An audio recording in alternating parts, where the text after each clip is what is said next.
zaman yang semakin canggih teknologi informasi dan komunikasi yang berkembang, segala sesuatu dapat diselesaikan dengan cara-cara yang praktis. Teknologi informasi dan komunikasi adalah sesuatu yang bermanfaat untuk mempermudah semua aspek kehidupan manusia, entah itu dalam kehidupan berkomunikasi maupun dalam hal pekerjaan. Dunia informasi saat ini seakan tidak bisa terlepas dari teknologi, sehingga penggunaannya pun semakin lama semakin canggih, dan kita sebagai manusia harus bisa mengikuti perubahan lingkungan yang terus terjadi setiap saat. Dalam bidang teknologi informasi komunikasi, penggunaan smartphone dan internet membuat manusia semakin meningkatkan cara berkomunikasinya. Berbagai macam media berkomunikasi pun hadir untuk memudahkan manusia berinteraksi.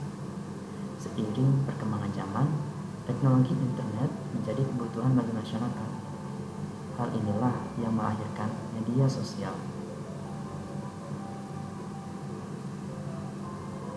Sebagai contoh, terdapat 4 orang yang melakukan komunikasi secara tidak langsung.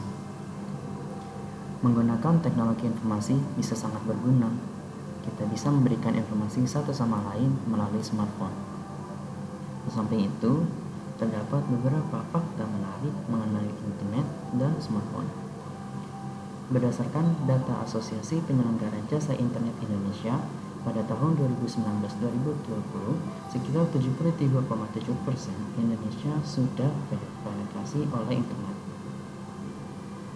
Sekitar 8,9% tingkat pertumbuhan yang terjadi di Indonesia terhadap penetrasi internet. Selain itu, pengguna internet per provinsi 2019-2020 bisa kita lihat berbagai provinsi yang tersebar di daerah Sumatera seperti Riau, Sumatera Barat, ataupun Sumut mengalami peningkatan persentase yang cukup signifikan. Di Riau sendiri, peningkatan terjadi sekitar 12%. Selain itu, persentase pengguna internet per jumlah penduduk ibu kota provinsi di Sumatera tahun 2019 sampai 2020 menunjukkan lebih dari 60% penduduk per ibu kota provinsi sudah melek akan penetrasi internet. Sehingga kajian lebih lanjut terhadap analisis isu kontemporer yang terjadi terhadap perkembangan teknologi yang berkaitan dengan aparatur sipil negara bisa kita sajikan dalam bentuk analisis SWOT, Strength, Weakness, Opportunity, and Threats. Berikut ini adalah analisis SWOT yang saya sajikan. Berdasarkan peranan teknologi, analisis SWOT ini sangat berpengaruh dalam menganalisis kekuatan. Nah, yang pertama kita bisa melihat kemudahan dalam merekap dan mencari data saat kita menemukannya. Karena teknologi bisa mempengaruhi dalam percepatan informasi. Selain itu, kita tidak memerlukan tempat yang luas dalam menyimpan berbagai macam informasi, terutama dalam hal pertanahan. Yang ketiga, memudahkan pemohon dalam mengakses informasi.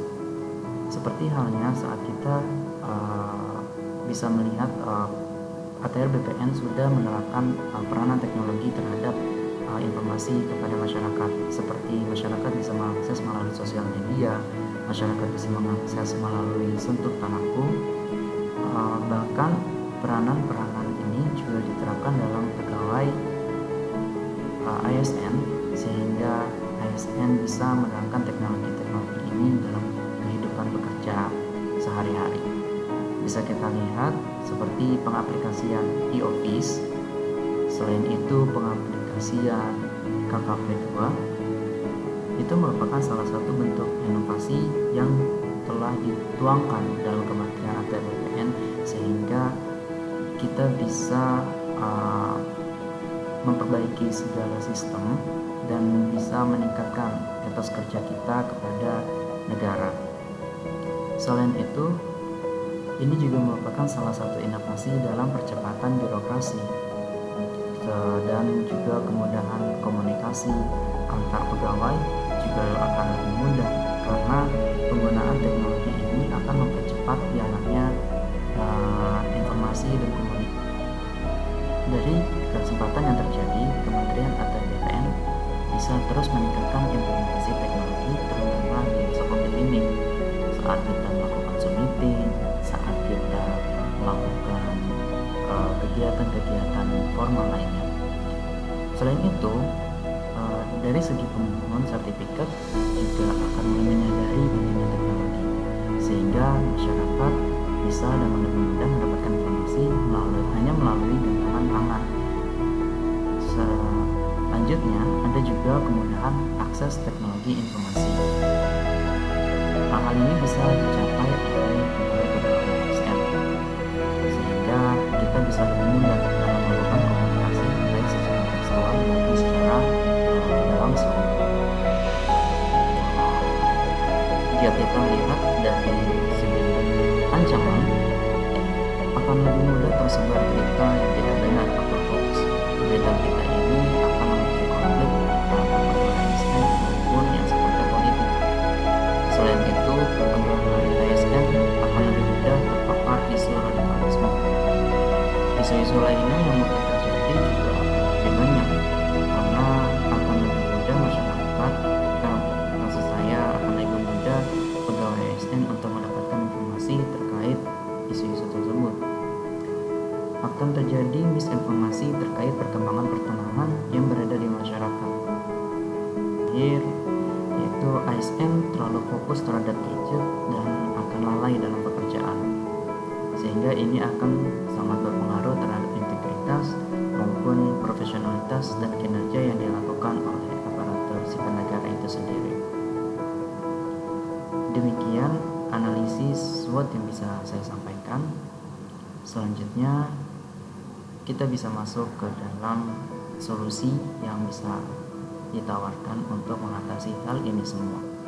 Selanjutnya, solusi yang ditawarkan untuk mengatasi hambatan tersebut seperti berikut, yaitu ASN perlu meningkatkan kinerja seiring dengan perubahan lingkungan strategis yang masif, penggunaan teknologi yang bertanggung jawab bagi setiap ASN, pengenalan penggunaan teknologi dalam setiap aspek pekerjaan, pribadi ASN yang perlu menyaring setiap informasi yang berada di internet, serta pelayanan sertifikat tanah yang lebih sosio-tekno-oriented.